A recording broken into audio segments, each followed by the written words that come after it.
মা সবার শেষে খান।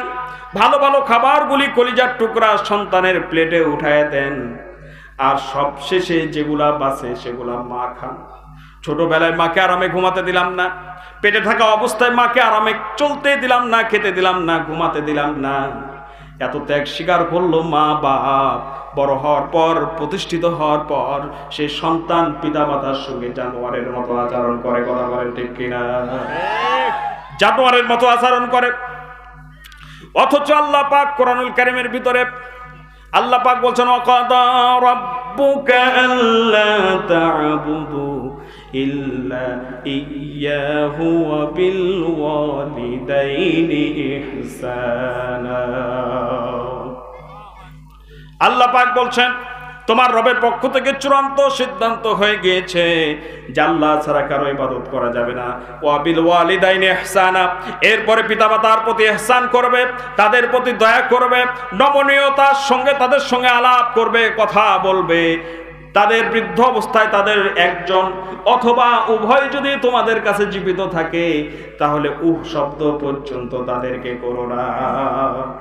শব্দ পর্যন্ত করো না। আল্লাহ পাক বলছেন যে শব্দ পর্যন্ত করো না।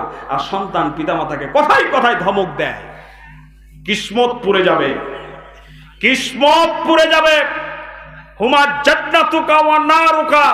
আল্লাহ রাসূল বলেছেন, পিতামাতাই তোমার জান্নাত, পিতামাতাই তোমার জাহান্নাম। পিতামাতা যদি সন্তুষ্ট থাকে জান্নাতে যাবা, পিতামাতা যদি অসন্তুষ্ট থাকে তাহলে জাহান্নামে যেতে হবে। কোথায় যেতে হবে? জাহান্নামে যেতে হবে। সুতরাং পিতামাতার সঙ্গে খারাপ আচরণ করবেন না। আল্লাহ পাক এখানে বলছেন যে বৃদ্ধ অবস্থায় তাদের একজন অথবা উভয় যদি তোমাদের কাছে জীবিত থাকে, তাহলে শব্দ পর্যন্ত করো না। বৃদ্ধ অবস্থার কথা এজন্য এখানে এসেছে যে মানুষ যখন বৃদ্ধ হয়ে যায়, তখন আগের মতো কর্মক্ষমতা থাকে না। মন চাইলে ইনকাম করতে পারে না, মন চাইলে যে কোনো জায়গায় যেতে পারে না, মন চাইলে যে কোনো জিনিস খেতে পারে না। এমন একটা অবস্থায় খিটখিটে মেজাজ থাকবে। আর এই খিটখিটে মেজাজ নিয়ে যদি পিতামাতা তোমার সঙ্গে খারাপ আচরণ করেও দেয়, খবরদার বান্দা সে পিতামাতার সঙ্গে শব্দ পর্যন্ত করো না।